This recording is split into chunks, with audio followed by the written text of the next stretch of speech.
Hello everybody, I am Jay Shady, the voice of reason, and I'm here to talk about WrestleMania 27. Now, I'm probably going to hear this in the comments because some people say that this is the worst WrestleMania of all time. I'm just here to tell you this is not the worst WrestleMania of all time. I mean, did you just start watching WrestleManias? Is that the thing? You didn't see a bunch of the old ones? You didn't see WrestleMania 2, WrestleMania 4, WrestleMania 6, 9, 11, 13, 15, because those are all worse shows than this. So don't say this is the worst one of all time. You could say this is the worst one you've ever seen. That would make sense, but saying it's the worst one of all time without having seen all of them, it's like saying the 18th James Bond movie is the worst Bond movie of all time. You didn't see the first 10. But that being said, this is a horrible fucking WrestleMania. What a bad fucking show. I forgot how bad this show was because I didn't see it, in its entirety since I first watched it when it premiered live in 2011. Watching all these WrestleManias in chronological order from WrestleMania 1 in such a short amount of period, it really makes you see things and you learn a lot and you see the way the company has evolved. And I just have never seen a WrestleMania with such a lack of star power. It's just like a bunch of who the fuck are these guys compared to the other WrestleManias that even if they were bad, they still had legends in them.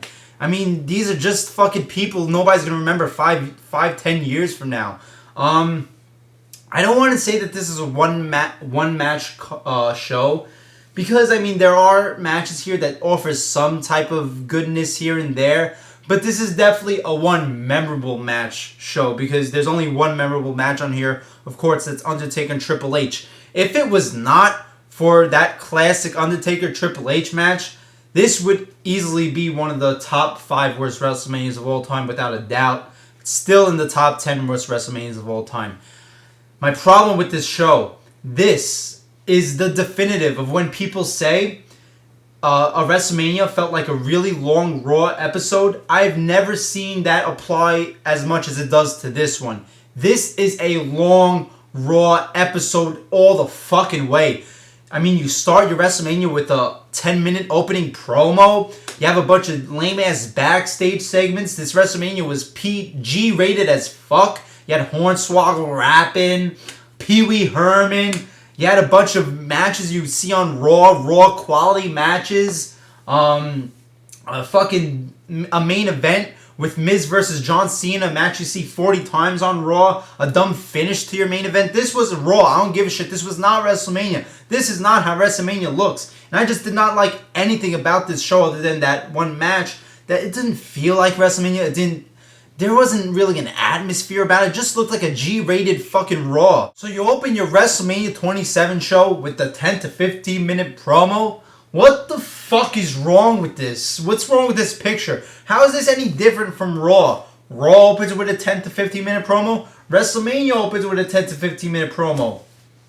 Man, this is just retarded. This is the worst opener ever. Hands down. Rock comes out and cuts a fucking generic, basic PG promo that he does these days. He's doing some MC rap bullshit. I say yabba, you say dabba. Yabba, dabba, yabba. I say wrestle, you say mania. Wrestle, mania. Holy shit. This is not the Rock that I grew up with. This isn't. This is not the fucking legend.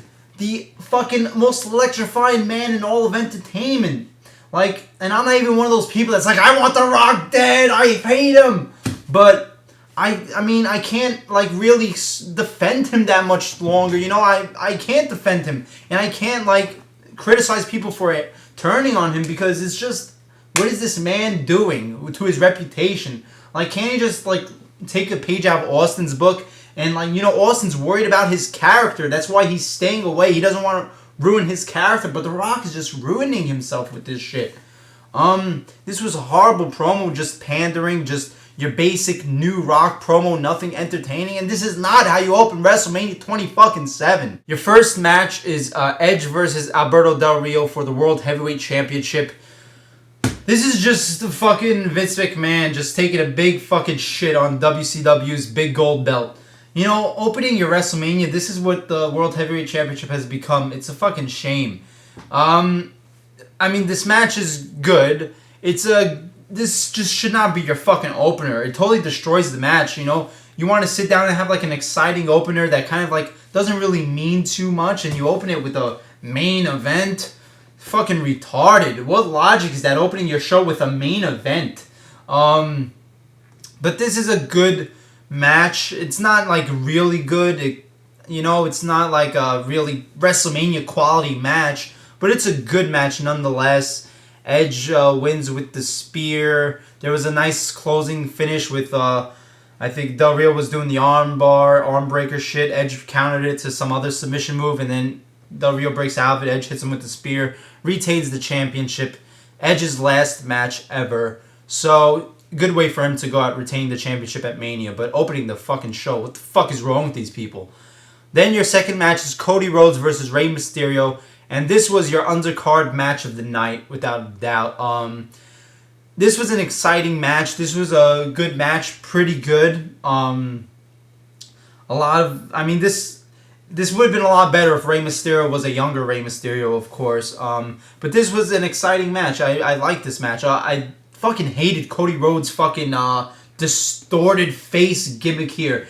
He's wearing a see-through mask, so you could see his face, yet he's trying to hide it and shit, and they're selling it like his face is completely deformed and shit. But we see it clearly through the mask. How fucking retarded do they think we are? That we're just blind? Oh yeah, he's an ugly guy now, but I see his fucking face right there. He looks normal. Oh my god. I mean, they really think they really are just catering to babies who just do not know what the fuck is going on. But yeah, the gimmick aside, this was a good match. I liked how they were both like Rey was trying to take off the mask. Fucking Cody was trying to take off Rey's knee brace. That whole storyline. It ends with Crossroads. Cody Rhodes picks up the victory. So a nice, good little undercard match. Then you get an 8-man tag match. Kane, Big Show, Santino, Kofi Kingston versus The Core. And, this is the spot where you're supposed to have your Money in the Bank match, where you have 8 fucking mid-carders put on a good Money in the Bank match to get them on the show. But you take away the Money in the Bank to put this fucking piece of shit, this 1.5 minute 8-man tag team match with all these PG fucking goofballs. Whose idea was that to take away the Money in the Bank? This was a horrible fucking match. It ended in a minute and a half. Big Show chokeslam somebody or KO somebody. Who the fuck cares? Team fucking goofballs win. Then you get Randy Orton versus CM Punk. This was a better than okay match, but nothing really that good. This is, quite frankly, a match you could see on Raw every week. Now, I'm sure there's going to be a lot of people that say this is one of the greatest matches and all that, just because the name CM Punk is involved with it. But don't listen to these people because they're just psycho. This is nothing like a really good or that good of a match. I mean, it's okay. It's passable. But whatever. I hated this fucking feud because you had Randy Orton beat take down the Nexus one by one every fucking week on Raw. Like, what the fuck is going on? And then you had Randy Orton beat Punk like 3-4 pay-per-views in a row. Why the fuck can a heel not get any heat in the WWE? If you're the heels are supposed to be what the faces are supposed to overcome. But how are you overcoming anything when you're making the heels look like fucking little bitches? Fucking so stupid, the psychology of these people. And is it like a fucking coincidence that the psychology got totally fucked once Vince McMahon started hiring soap opera writers and started gearing towards PG? It's not a coincidence. Randy Orton picks up the victory with a cool RKO from out of nowhere. This is one of the cool out of nowhere ones. CM Punk is doing the springboard off of the top rope, trying to do the clothesline. Randy Orton RKOs him and continues to beat him for the next few months. This was an okay match. Then you get your... Oh, God, this is horrible. This is on par with Bret Hart and McMahon. Michael Cole versus Jerry Lawler. The only good fucking thing in this match was being able to see Stone Cold as the special referee. But, at this time, when they didn't have their part-timers performing like Brock and Rock, the WWE was so fucking desperate that they were trying to get matches out of their fucking commentators. This is how desperate these motherfuckers are for talent, that they're having commentators wrestle matches. Quite frankly, I would like to see the Spanish announcers wrestle more than these guys, but whatever. And ironically, I remember this build-up was the best build-up out of your whole fucking card. I remember the feud for this was better than even your main event feud. That's how fucking bad this shit is. But, disappointingly, your match was nowhere near as good as the build-up. First of all, I mean, you have these guys put on a fucking near 14-minute match. You should have did this match in like 4 minutes, have Jerry Lawler beat the shit out of Michael Cole. But you have Michael Cole win by disqualification. Like, what the fuck? You have Jerry Lawler. This should have been his night. His only Mania match probably ever. A guy that's been around so long who's never had a match at Mania, yet he loses it. What's the idea here? What's the logic? How fucking retarded. This match was fucking horrible. Jesus Christ. I hated this shit. The most fucking 14 minutes of Michael Cole being on offense. How fucking exciting does that sound? Then you get your match of the night. Oh my god, if it wasn't for this match, I would have fucking shot my brains out. The Undertaker versus Triple H in the No Holds Barred match. This was fucking fantastic. I'm not as good as your Shawn matches, but right a step under it. This is Taker's next best opponent at WrestleMania. This is fucking phenomenal. The only two things I'll complain about with this match is that it felt like I loved the opening like 10 minutes with them brawling outside. I love the brawl aspect, just the rugged, rough shit with Triple H doing the fucking spine buster on the announce table. That was an awesome spot. But my least favorite part of this match is when they were trying to copy the Shawn and Taker stuff, when they were doing all their fucking finishers like over and over and over again, and everybody's kicking out. Like, it got a little cartoonish at a point with Triple H doing 3 pedigrees in a row and Undertaker kicking out. It was like, alright, this is starting to look like, like a fucking Looney Tunes cartoon.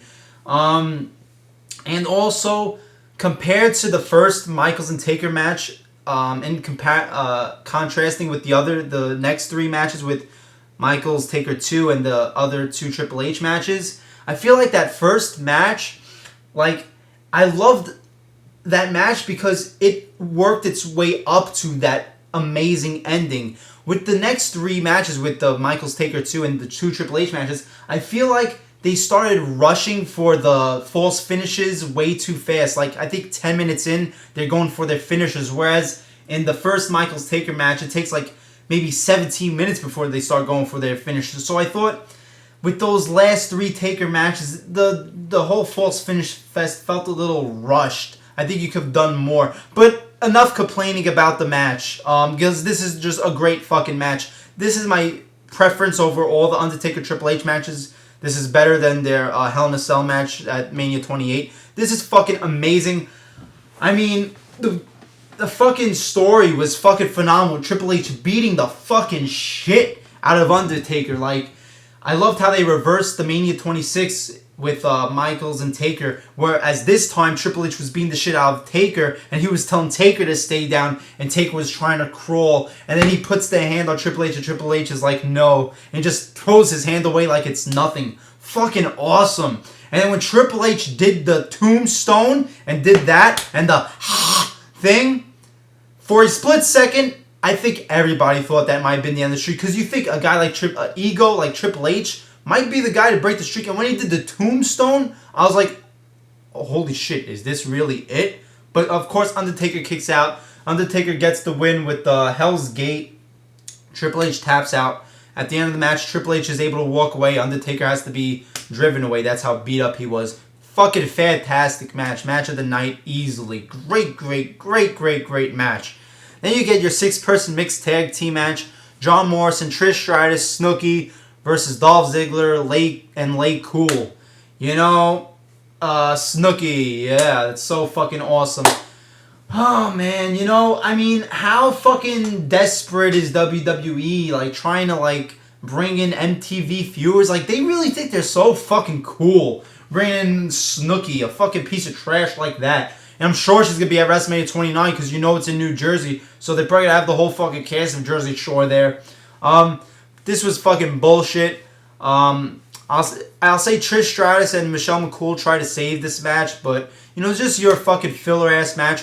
I mean, Snooki did a cool finishing move, I'll give her that. But, whatever. I mean, I've seen worse fucking entertainment celebrity matches, so, You know, this was just filler. And then you get your main event, John Cena versus The Miz. Ooh, what a big fucking main event. The Miz, main eventing Mania 27, now at Mania 29, he's on the pre-show. Talk about a fall from grace, huh?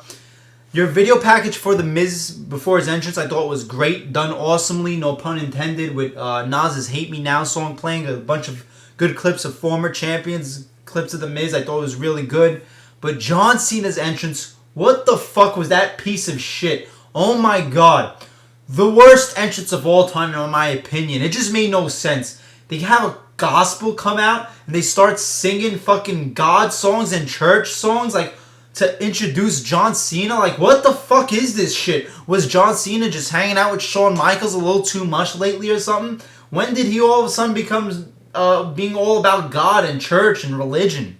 But The Miz, you know, he just not should have been in this position to main event WrestleMania this fucking fast.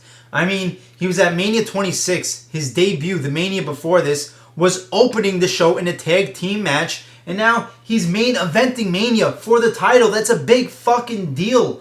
Main eventing Mania, that's a huge deal. And this is the WWE's problem, is that they skyrocket these new stars, these mid-carders to the top way too fucking fast. I mean, look at legends who had to work their ass off to main event Mania. Shawn Michaels debuted at Mania 5. He had to wait till Mania 12 to main event. Bret Hart debuted at Mania 2. He had to wait till 9 to main event. Undertaker debuted at 7. Had to wait till 13. Now you have guys, their second Mania match, they're main eventing the show, or in some cases, their debut first match ever is at Mania. This is why the WWE can't get these new guys over, because they're just putting them at the top way too fast. They're not letting a loyal, dedicated fan base stick with them and watch their gradual ascent to the top. You know, they're just going to the top and we're like, we don't know who these fucking guys are. And to us, they're just mid-carders disguised as main eventers. That's all they are.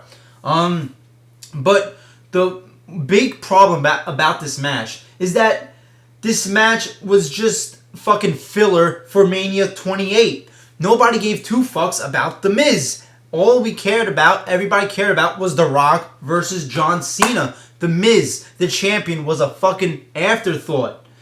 This was as throwaway of a match you could ever get, and this is the main event of your show. And, you know, ironically, this build-up for The Rock and John Cena at Mania 27 was much better than your build-ups for Mania 28 and a shit ton better than your build-ups for Mania 29. This is when the crowd was at its hottest for this feud. This is when the feud was fresh and exciting.